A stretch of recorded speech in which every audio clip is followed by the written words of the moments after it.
Snow fell quietly over the small town, covering the streets in white. Inside her warm living room, Emma carefully placed the final ornament on her Christmas tree.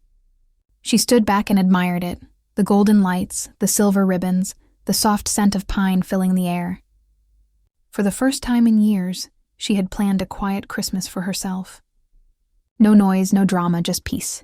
After a long, exhausting year at work, and a painful breakup that left her drained, she wanted nothing more than a weekend of rest.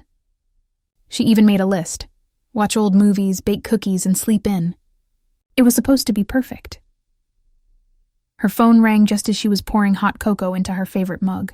The name on the screen, Mom, made her smile faintly. "Hey, Mom," she answered, cheerful. Her mother's voice came through, bright but with that usual edge of control. "Sweetheart, your father and I have decided something wonderful. We're going to Hawaii for Christmas." Emma almost laughed. "Wait, what? You're leaving? But Christmas dinner is supposed to be here. You invited the whole family weeks ago." "Oh yes, I know," her mother said, her tone too casual. "But we realized we need a break. You know how hard we've been working. Besides, everyone loves your cooking. You can host it instead," Emma frowned. "Host? Mom, I already made plans for myself." Her mother interrupted like she always did. "Emma, don't be selfish. It's just one Christmas, and since you're not doing anything important, it makes sense. You're so responsible," the words stung. That phrase, "you're so responsible," had followed her since childhood. It was what her parents said every time they wanted her to do something they didn't want to handle. "Mom, I don't want to host Christmas alone. You promised everyone would come." "Well," her mother continued smoothly, "your sister will drop off the kids tomorrow morning. She needs a break, too. You'll have a full house. It'll be fun." Emma's grip on the phone tightened. "Wait, you want me to take care of Grace's kids, too?" Her mother laughed lightly, as if it were no big deal. "Of course. You love those kids. Anyway, we're heading to the airport now. Merry Christmas, darling." The call ended. Emma stood frozen, the phone still pressed to her ear. The sound of her mother's cheerful goodbye echoed in her mind like a cruel joke. The next morning, the doorbell rang early. Grace stood outside in a rush, 2 kids tugging at her coat. She looked tired but unapologetic. "Thanks for helping, Em. I owe you." Emma blinked. "Grace, wait. Mom and Dad—" "I know," Grace interrupted, handing over a suitcase. "They told me. I can't cancel my plans now, so you're a lifesaver." She bent down to hug her kids, then whispered, "Be good for Aunt Emma." Without waiting for a reply, she hurried back to her car. Within minutes, she was gone. The twins, Max and Lily, ran straight to the living room. "Where's the presents?" Max shouted. "Can we open them now?" Emma stared at the closed door. Her house, which had been so calm and quiet, now echoed with chaos. She slowly closed her eyes and sighed. So much for peace. Hours passed in a blur. The twins fought over the TV remote, spilled milk on the rug, and threw wrapping paper like confetti. By the time the sun set, Emma was exhausted. She tucked them into bed, her hair messy and her patience gone. When the house finally grew quiet, she sank onto the couch and opened her phone. Her screen was filled with photos from Hawaii. Her parents were smiling in every picture, palm trees behind them, colorful drinks in their hands. The captions read, "Christmas Paradise," and "Finally relaxing." Emma's heart twisted. They hadn't just left her to babysit. They had abandoned her completely. No thank you, no apology, not even a text asking how things were going. They were too busy living their dream vacation while she was cleaning cookie crumbs off the carpet. She scrolled further and saw a comment from her mother. "So glad to spend Christmas away from all the stress." Stress, that was what they called her. The responsible daughter who always said yes, who handled the problems they didn't want to face. She had cooked for them, cared for them when they were sick, and helped with their business. And this was her reward. Emma tossed her phone on the couch and stared at the glowing Christmas tree. The lights flickered softly, casting golden reflections on the window. She felt small, invisible, like a piece of decoration in a house that wasn't really hers. All her life, she had been the one who made things easier for everyone else. When her sister messed up, Emma cleaned it up. When her parents forgot birthdays or bills, Emma remembered. When they needed someone dependable, she was always there. But when she needed them, they vanished. That night, she couldn't sleep. She sat by the fireplace, the crackling flames whispering in the silence. She thought about her family, the way they always expected her to sacrifice without question. She thought about how easily they assumed she would just accept it, her hands clenched into fists. "They used me," she whispered to herself. "They always do." Her thoughts grew darker as the hours passed. The pain of being overlooked turned into anger. They thought she would just obey, smile, and say thank you for being treated like a babysitter. But maybe this time she wouldn't. She pictured them lying on a sunny beach, laughing, while she cleaned up toys. The unfairness burned inside her like fire. Why should they get to relax while she was trapped? Why should they always get away with it? As the night deepened, a single idea settled in her mind. Quiet, dangerous, but strangely satisfying. They need to know what this feels like. The next morning, she woke up before the kids and stared out the window. The sky was gray, heavy with snow. She felt different, calm, focused, no longer helpless. The anger had turned into something sharper. Determination. She made breakfast for the kids, cleaned the kitchen, and went through her morning routine like nothing was wrong. But inside, a storm was brewing. Every message from her parents felt like salt in a wound. They sent cheerful updates, photos of beaches, fancy dinners, snorkeling trips. Her mother even texted, "Hope you're having fun with the little ones," with a smiley face. Emma stared at the message for a long time, then laughed bitterly. Fun. That was what they called being used. She typed a short reply, "Everything's fine here. Enjoy your trip," and put her phone down, but her mind was racing. Her parents had left her with their responsibilities, their guests, their family dinner. They had chosen comfort over care, pleasure over respect, and they had done it without guilt. By evening, the twins had fallen asleep on the couch, surrounded by wrapping paper and toys. Emma watched them quietly, her anger softening for a moment. It wasn't their fault. They were just children, innocent in the middle of adult selfishness. She covered them with a blanket and sat by the fire again. The flames flickered, reflecting in her eyes. She thought of her parents' voices, the sound of the ocean in the background of their calls, their laughter. Her jaw tightened. Maybe they didn't realize what they had done. Maybe they thought this was just another favor, something she would forget. But she wasn't going to forget. Not this time. She opened her laptop, not sure what she was looking for. Maybe distraction, maybe something more. On the screen was her father's business email, the one she managed for him. He had trusted her with all the company details, because she was the responsible one. A bitter smile formed on her lips. They really have no idea how much they depend on me. As she closed the laptop, a strange sense of power rose inside her. For years they had held control. Now, for the first time, she realized how easily she could change that. The fire crackled louder, and the Christmas lights shimmered softly behind her. Her anger was no longer just anger. It had become a plan forming quietly in the back of her mind. For the first time in her life, Emma didn't feel powerless. She felt ready. Outside, the snow continued to fall, covering everything in silence. Inside, she sat still, her thoughts sharper than the cold wind outside. She whispered to herself, almost like a promise, "They won't forget this Christmas." The days after Christmas crept by slowly, each one heavier than the last. The twins woke up early, demanded pancakes, fought over toys, and left a trail of mess everywhere they went. Emma barely had time to breathe. Every time she sat down, something spilled, someone cried, or the phone rang. Her quiet Christmas had turned into noise and exhaustion. But it wasn't just the noise that bothered her. It was the silence from her parents. No apology, no gratitude, not even a quick call to ask how she was managing. They posted pictures every day, beaches, sunsets, seafood dinners. Her mother's captions glowed with joy, finally relaxing after a long year. And Christmas in paradise. Emma scrolled through each post, her chest tightening. She wasn't jealous of Hawaii. She was angry at the ease with which they had replaced her presence with palm trees. For years she had been the steady one, the dependable one, the one who covered for her sister's mistakes, handled her father's business emails, and took care of her mother's errands.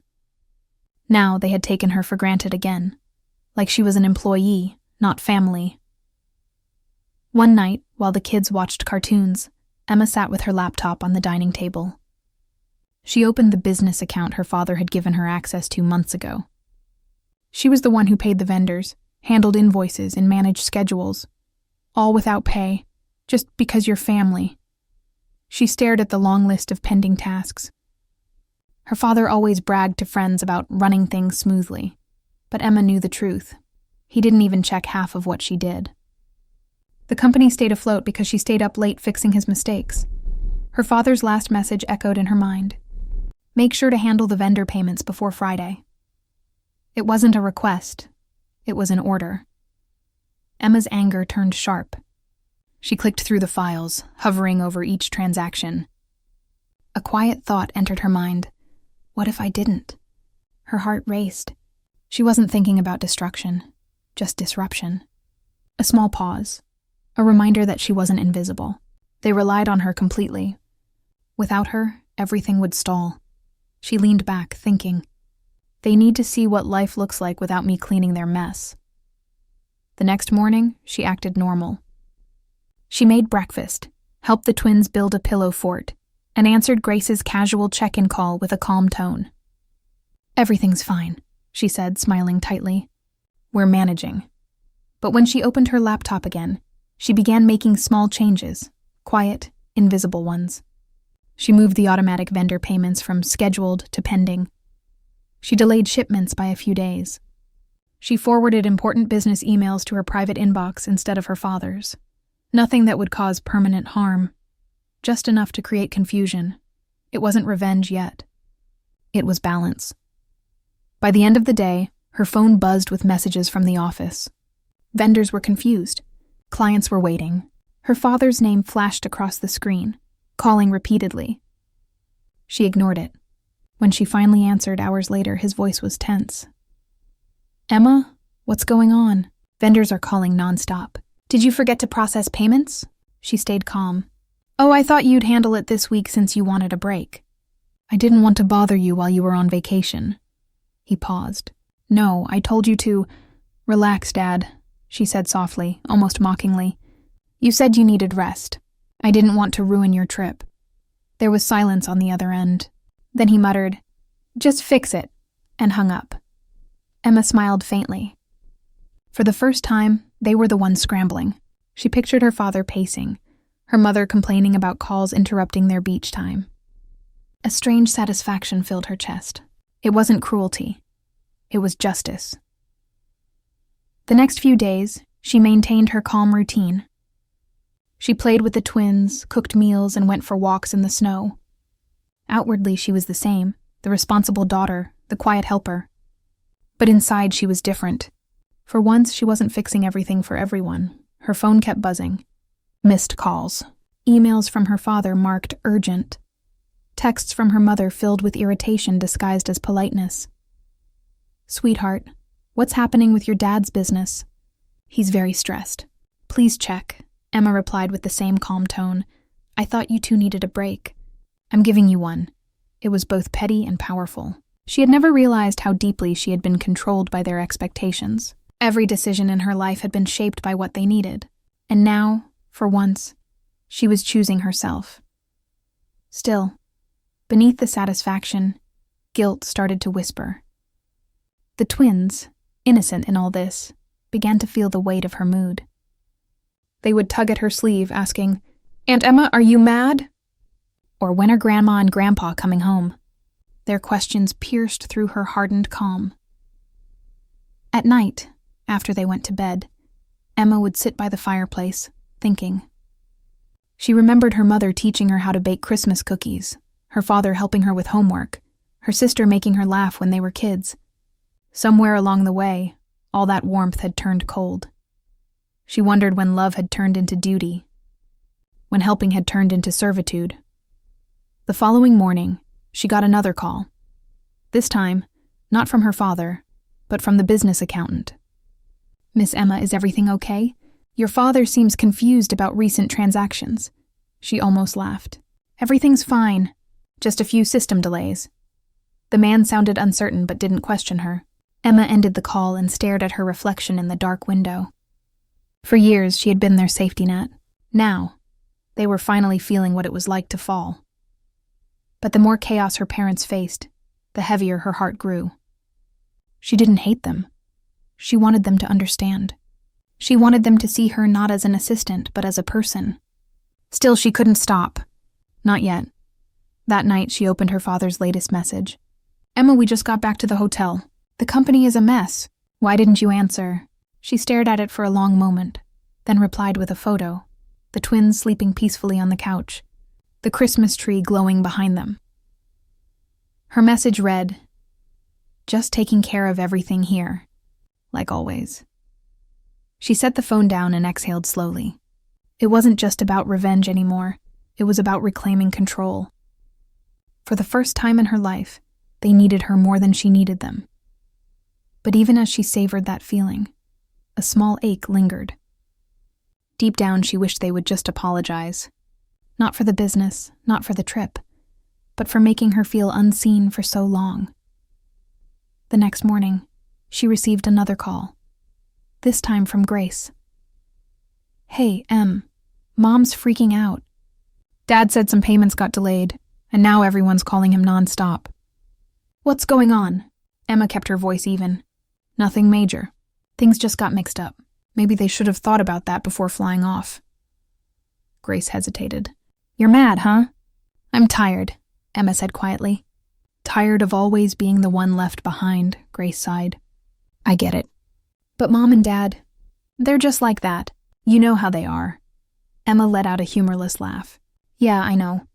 That's the problem." After the call ended, Emma sat in silence. She wasn't sure if what she was doing was right anymore. A part of her wanted to fix everything, to make things normal again. But another part wanted them to feel the same helplessness she had felt for years. Her father's next text came later that evening. "Emma, I'm sorry. We shouldn't have left everything on you. Please just help us sort this out." It was the first time he had ever said sorry. Emma read it over and over, unsure whether to believe it. Was it real regret or just desperation? She didn't reply right away. She sat there, staring at the fire, feeling both powerful and painfully alone. Outside, snow began to fall again. The world looked peaceful, quiet, the way she had wanted it to be before everything started. She looked around the house. Toys scattered, dishes piled, the smell of cookies lingering in the air. The twins stirred in their sleep. She smiled faintly. Maybe they didn't deserve to feel her anger. Maybe no one did anymore. She whispered to herself, "Maybe this is enough." Her plan had worked. They finally saw her worth, even if it took chaos to make them realize it. The satisfaction wasn't as sweet as she imagined, but it was real. For once, she had made them stop, listen, and feel what she had felt for years. Emma closed her laptop, turned off her phone, and stared at the flickering light of the fire. Her heart was still heavy, but for the first time, it wasn't filled with resentment. It was filled with understanding. She realized revenge wasn't about hurting others. It was about reclaiming the power they took from her, and now she finally had it. The snow had stopped falling by the time Emma's parents returned from Hawaii. The sky was gray, the roads icy, and the air sharp with winter cold. Their car pulled up in front of her house just after noon. Emma watched through the window as her mother stepped out first, dressed in a bright floral coat, pulling her suitcase through the snow, like she hadn't just left her daughter to carry an entire holiday alone. Her father followed, talking on his phone, his expression tight. Even from the window, Emma could see the worry on his face. The business trouble she had quietly caused still lingered. She didn't move to open the door until they knocked. When she did, she greeted them with a calm, steady expression. "Welcome back," she said softly. Her mother forced a smile. "Sweetheart." "Oh, it's freezing out here. Can we come in?" Emma stepped aside. Of course. The twins, still in their pajamas, ran toward their grandparents with excitement. But Emma noticed the stiffness in her parents' hugs. Their minds were elsewhere. Her father's eyes darted around the house, noticing the stacks of toys and dishes, the evidence of a chaotic week. "Looks like you've been busy," he muttered. Emma crossed her arms. "You could say that." Her mother tried to sound cheerful. "You did such a wonderful job, Emma. We really needed that vacation. It was so relaxing. Well, until your father's phone wouldn't stop ringing about the business." Emma's tone stayed calm but sharp. "Yes, I heard there were some issues." Her father's jaw tightened. "You could have answered your phone, Emma. Things got out of hand because you weren't managing it properly." She met his gaze steadily. "I didn't manage it because you told me to let you rest. I thought that meant you'd handle things yourself." He stared at her, speechless for a moment. Her mother stepped in quickly, trying to smooth things over. "All right, everyone, let's not fight. It's the holidays." Emma took a slow breath, her voice cool. "You left me here with 2 kids, a house full of plans you made, and a company you didn't want to deal with. I wasn't trying to start a fight. I just stopped cleaning up after everyone else." The room fell silent. The only sound was the soft ticking of the clock on the wall. Her parents exchanged a look, part guilt, part disbelief. For the first time, Emma saw confusion in their eyes, like they were realizing something they had never noticed before. Her father sighed, rubbing his forehead. "Maybe we shouldn't have gone." "But Emma, you've always been so good at handling things. We didn't think—" "That's exactly the problem," she interrupted quietly. "You never think. You just expect." Her mother frowned, trying to stay calm. "Emma, we didn't mean to hurt you." Emma's voice trembled slightly, but she didn't look away. "Maybe not. But you did. You treated me like I was the backup plan, like my time didn't matter. Every year it's the same. You decide, I adjust. You plan, I fix. And this time, I was supposed to smile through it again." Her mother looked down. Her father finally spoke, his tone softer now. "You've done so much for us, Emma. I guess we just took that for granted." Emma let the words hang in the air. She didn't want apologies that disappeared by next week. She wanted them to understand the cost, the loneliness, the exhaustion, the years of being reliable without being appreciated. Grace arrived later that afternoon, breathless and bundled up in a thick coat. "Mom, Dad, you're back!" "Emma, thanks again for watching the kids. You're the best." Emma looked at her sister, tired, carefree, and completely unaware of the storm that had been brewing all week. "Grace, do you even realize what you left me with?" she asked quietly. Grace blinked. "The kids? I mean, yeah, they can be a handful, but you're great with them. I thought you didn't mind." Emma's voice stayed even. "That's the problem. None of you ever think I mind. You assume I'll handle it because I always do." Grace frowned, glancing at their parents for help. "Come on, Emma, you're overreacting. It's just one Christmas." Emma shook her head. "It's never just one anything. It's every time. You all dump the hard parts on me, then move on like nothing happened." The silence that followed was heavy. Grace looked down, shame creeping across her face. Her father finally sat down on the couch, his shoulders slumping. "She's right," he admitted quietly. "We've treated her like the family problem solver instead of a person." Her mother looked like she wanted to argue but didn't. Instead, she took a deep breath. "I suppose we thought you were fine with it, Emma. You never complained." "Because it wouldn't have mattered," Emma replied, her tone firm but calm. "Every time I tried to say no, you made me feel guilty. You called me responsible when it suited you, but never cared what I actually wanted." Her mother's eyes softened with guilt. "You're right. We've been unfair." For a long moment, no one spoke. The fire in the fireplace had burned low, and the smell of pine from the Christmas tree filled the room. The tension slowly melted into silence, the kind of silence that came after a storm had passed. Finally, her father looked at her. "I'm sorry, Emma, I really am. What do you want us to do to make things right?" Emma hesitated. This was the moment she had dreamed of. The moment they would finally admit they were wrong. But now that it was here, she didn't feel the satisfaction she expected. Revenge had given her power, but not peace. She spoke softly. "I don't want anything. Just remember that I'm not the solution to every problem. I need my own life too." Her mother nodded slowly. "We'll do better." Grace looked at her sister with teary eyes. "I'm sorry, Em, I didn't think." "I was selfish," Emma gave a faint smile. "You're not the only one. We all were." They talked for a while after that, not arguing, not pretending. Just talking honestly, maybe for the first time in years. Her parents promised to take responsibility for their business. Grace offered to handle the next family event herself. It was small, but it felt real. When the evening came, they all sat down for dinner. It wasn't perfect. The food was reheated leftovers. The kids were cranky, and everyone was still walking carefully around their words. But for the first time, there was something new at the table. Awareness. After dinner, Emma stepped outside for a moment.